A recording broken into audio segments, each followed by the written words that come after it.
At dahil nga sobrang sulit at sobrang mura guys, ay sinama ko na nga yung aking buong pamilya. Once again guys, ako po ang inyong pambansang nanay Queen Manilina kapag walang taping, rumarakit. At syempre, bonding time with family to guys. Dahil 50 pesos nga lang yung entrance dito sa kanilang beach resort, ay talagang dinamay ko na yung mga bata. Sinama ko na yung mga anak ko dito sa dagat. So doon niya lang ang feg natin. Ang sarap dito mag-relax, kalmado ang lahat, pwera nila sa dagat. Dahil pumunta kami ng mga anak ko dito, ayan, nag-aamok yung dagat. Pero dahil first time ng mga anak ko makakita ng dagat sa tanang buhay nila, ay enjoy naman nila kahit yung dagat ay malabo. Sariwa ang hangin, talagang marerelax ka dito malayo sa city.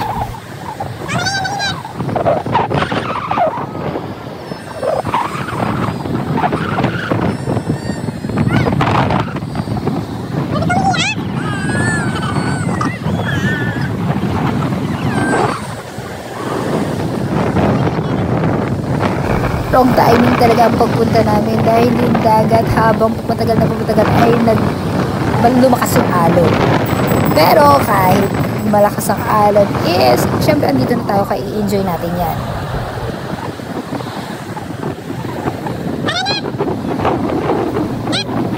Six hours yung total guys na biyahe namin from Antipolo para lang makarating dito. May traffic na yung kasama ha. So celebration nga pala ito ng dalawang anak kong lalaki, si Kuya Michael at si Anton. So may pakik si BFF Roque, ang ating ex-PBB housemate. Happy birthday!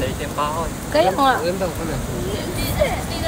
Ganun naman lagi pag birthday nyo, sabay-sabay kayong dalawa. Happy birthday to you. Ayos sabihin, thank you kay... Ay, gusto naman ka? Thank you kay Kuya Ro. Diba? Ang aming sponsor, sa kanya tong beach. Sa kanya po itong beach. Gaganyan-ganyan lang yan. Beach na yan. Pero sa kanya tong beach. Ayan, sa kanya yan. Ito na naman yung malditang asong may pinagdadaanan. Pinakain namin, kawawa. Dali na, bilisan nyo. Madudumihan din yan, tara na.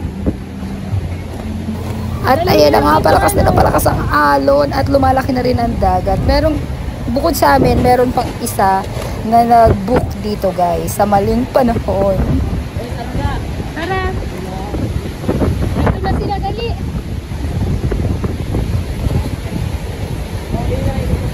Bilis, ayan na, ang nabuhangin.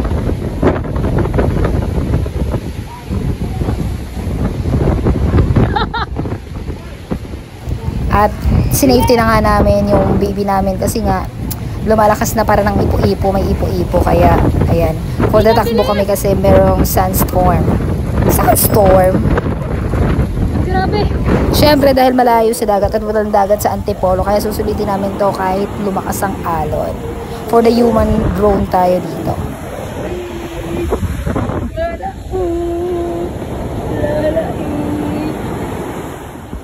At palihim ko nga ang video at kina-capture ang moment at pagmumuni-muni ng aking mga anak. Nakakatuwa lang pagmasdan yung mga anak ko.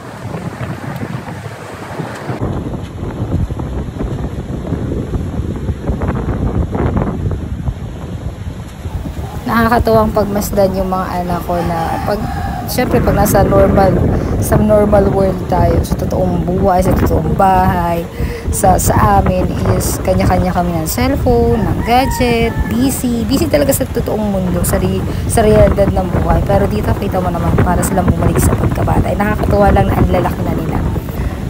And nai-enjoy nila yung malabong dagat at malakas na alon. Dahil first time nga nila makakita ng dagat sa tanang buhay nila.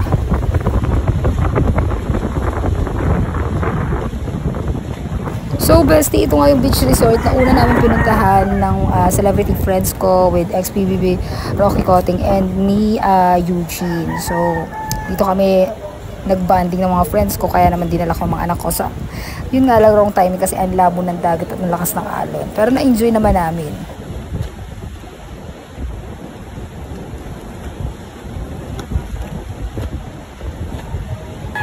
Kasi ito na yung pinaka-me time ng pamilya namin. So, mag-iipon kami uli at babalik dito kapag payapa na at kalmado na ang dagat. 50 pesos din to guys.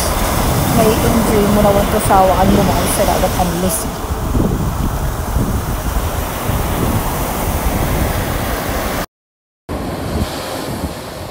Sa mga naghahanap ng pinakamura at pinaka-affordable na beach guys, marami sa dito sa Cavite, sa may Naik, sa Hills View banda. Walking distance lang. O, ang daming cottage box.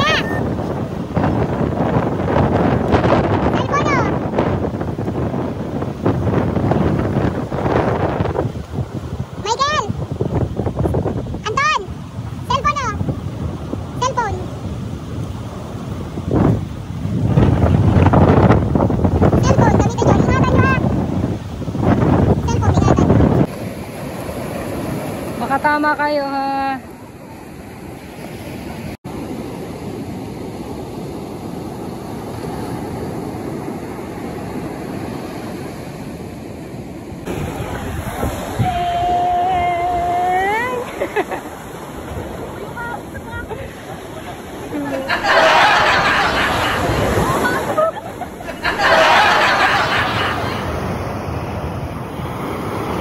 O, diba? Donya lang ang peg. O, pang Instagram din yan. Instagramable din yan. Thank you so much for watching, guys. Kasi nag-washing din. Ayan, don't forget to subscribe. Love you!